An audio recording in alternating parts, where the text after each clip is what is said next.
Finally, we get to the experimental portion of the stream of consciousness videos. With this section, I want to slow down a little bit and show you what I may be doing in my downtime or when I'm taking a break from the wall and the desk, as those pieces can be very demanding and taxing. It takes a lot out of me, you know. It's nice just to do this in spare time. In advance, I will apologise for the video quality and the angles that come up in the second half, though this may be fixed in post. It's quite hard to film a lot of this, so if it is fixed in post, then good job, Jake. Cheers, mate, for doing that. Anywho, I am doing something here that I do from time to time, which is sketch with a pen and doodle. Some copy and some original. Got a strange amount of confidence with pens. I think it has something to do with the idea of mistakes and having to be spontaneous or right the first time. Arguably, I can see this as a drawback. You've got to live with the error, and also my lack of patience is very much on show. I think it has led to safety and a feeling of homogeny in my cartoons. Some of them, they are stiff and lifeless, some of them are, and ergo, while occasionally looking at others' work and getting a feel for it is fun. Though, you, the viewing audience, may wonder how this is stream of consciousness, being that the task is slightly more thought about, though, much like the wall or the desk, I'm not thinking too much and letting these things spring forth from my head. And having a reference applies, though I don't focus on the gestalt or the whole as much, which is my letdown, which why things can sometimes look quirky or strange or like irregular. God, I make so many goddamn mistakes during this. But hey, oh, that's pens for you. And again, mistakes enter into this. Perhaps they come more noticeable here for the fact that these creatures have a humanoid appearance, you know, whereas the lines and dots are by nature abstracted forms. So is that why abstract art sells? Maybe because it openly wears its mistakes and amateur styles as a badge of honour, where traditional drawing or cartoons is more obvious and poor looking when it has mistakes. A cartoon character with odd intersecting lines looks strange and unflattering, whereas that looks intriguing and convention breaking in abstract form. You could take a cynical view and say that the fine art world rejoices abstract art and reviles comics and cartoons for their perceived low cultural form, but therein lies my love for cartoons in that sense, and comics equally. It's silliness that can be counterbalanced by a stunning art style. If you look at old comic books, they're a marvel of beautiful art. You know, take Wally Wood, for example. His early career at EC Comics, working on science fiction shorts and pulp stories, show beautifully rendered, well-drawn ships, people, and otherworldly creatures. Then you look at his work for Harvey Kurtzman's Mad magazine, or Mad Comics as it was known at the time, because I know all of you care about the slight differentiating quality of a comic and its history. Anyway, he was asked by Kurtzman and Will Elder to draw in a much more cartoony style, which means he had to restrain some aspects, such as the realism and proportions, and exaggerate other aspects, such as caricature and perspective. These make for some beautiful cartoons. Even his dirtier X-rated stuff that came later when he was a bitter old man, you know, very erotic and sexual in their nature, are still executed and drawn with the same amount of care. He just genuinely cared.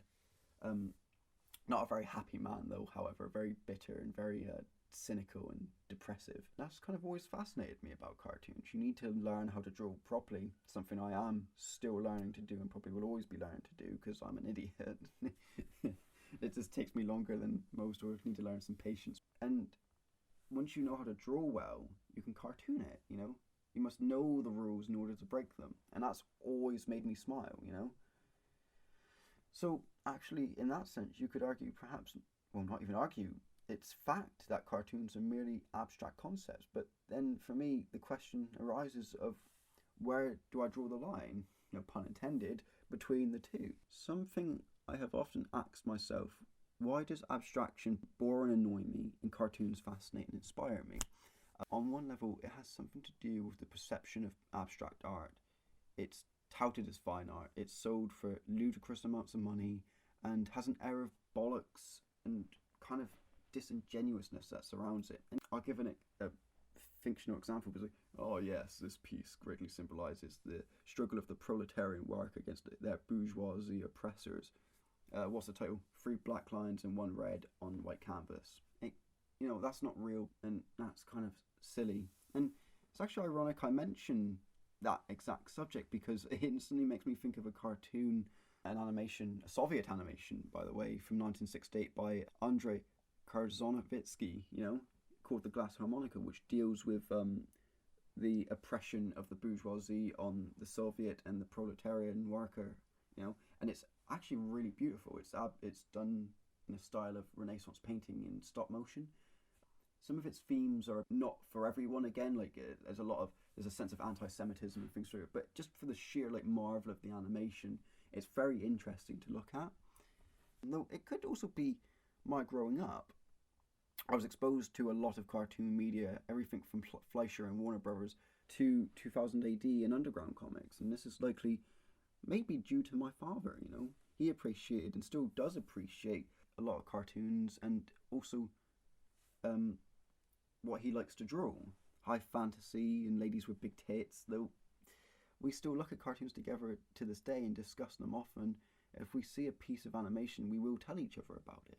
We'll inform the other about it and say, hey, have you seen this? And that's quite fun. So these things have a little bit of a soft spot on my heart. Though he also dislikes abstract work. He thinks it's pretentious, kind of a waste of time, and says it's just nothing. Yeah, that's the best way to explain it. Just something for people who have too much money and not enough sense. Though I could be wrong. It's not the first time I've thought this, but I may not be smart enough to appreciate abstract art. It is something I have deeply considered, that perhaps I stick with cartoons because they are easy for me to follow and understand.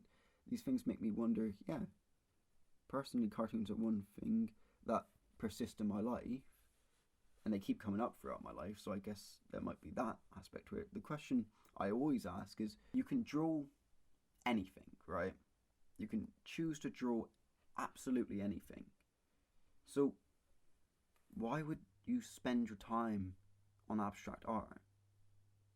I am aware this is ironic that I'm currently working on a piece of abstract art on my wall in my desk, and that what I'm doing here is another form of that, in a sense. But this space with cartoons is for me, and to critique my work, and it's it all serves a similar function, to look at myself and see what I'm doing, and that's what the videos and the audio is for as well. But ultimately, art is subjective, and whatever I have to say really doesn't matter. Though both bits of work, I find doing them, and especially with these video essays and this stream of consciousness recordings, that gives me a much more critical eye for what I'm doing. The cartoons, when doodled, could have more life, perhaps pencil in some of it, and then I can take away and perfect things a little bit more before I put the ink and pen down, and it could change how things look, and that's quite exciting. And it's something I perhaps may not have considered to do, even with doodling, when without these stream of consciousness videos, because I can review things. And also, when I'm doing this, I'm also making these videos for other people. So you kind of want to make a good product for the people, you want to make something good to show everyone. And it makes you want to work on yourself. And also, I kind of need to just work on this stuff for me, because it means a lot to me, and it shouldn't just be something silly. It can be silly in its content, but I must be serious in its making. And that's something I struggle with.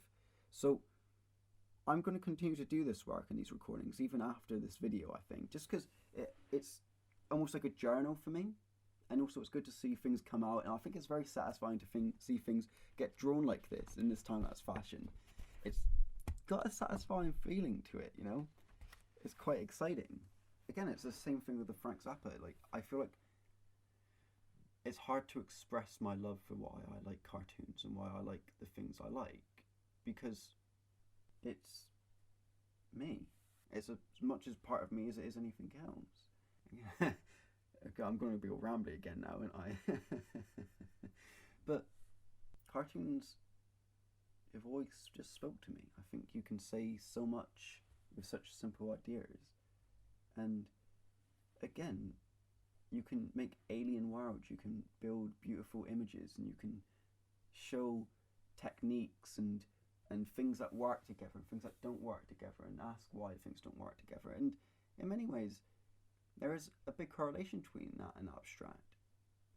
It's silly in its execution, but wants to have a serious thing to say, whereas cartoons are serious in their execution, but has a silly thing to say sometimes. And of course, not all cartoons are silly.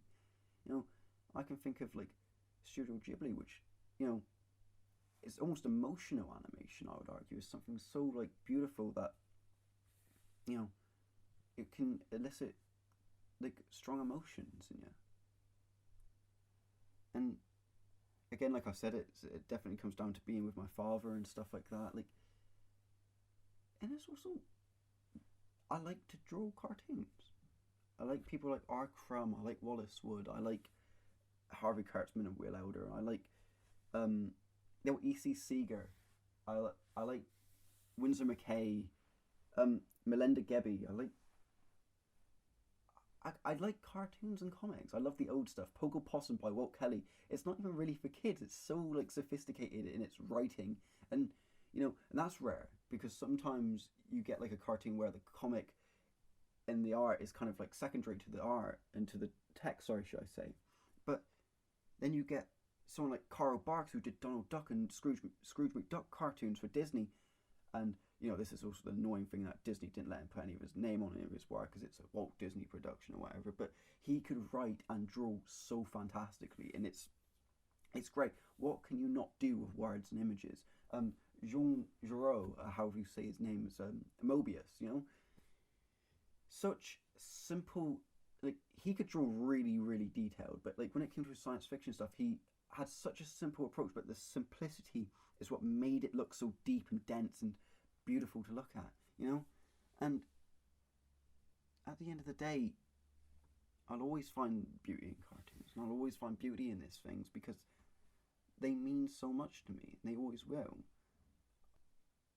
And also, I may record when I'm doing these stream of consciousness videos in the future. I may also have like, you know, a bit of realism in it as well.